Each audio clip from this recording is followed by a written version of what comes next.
Hello sa aking mga followers, panibagong araw, panibagong kaalaman na naman ang ating matunan sa video ito. Ating papaliwanag yung tungkol sa zero exponent na kung saan request ito ni Ma'am Hi Delicious Vlog. Ito yung kaniyang comment.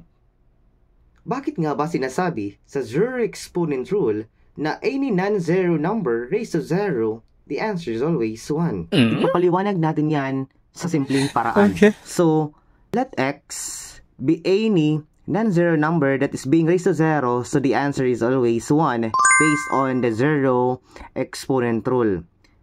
Now, balikan natin. Bago tayo nagkaroon ng x raised to 0, mula yan dito sa idea of having x over x. Bakit? Kasi kapag gamitan natin yan ng division rule na isa sa mga law of exponent, magiging x raised to 0 yan. Bakit? It is because sinusubtract natin yung exponent ng ating numerator minus the exponent of our denominator, which is 1 minus 1, kaya meron tayong x raised to 0. Now, lagi nating tandaan na yung x over x ay katulad lamang yan na nagdi-divide tayo ng number, di-divide sa kaniyang sarili. So take note, any number divided by itself, the answer is always 1.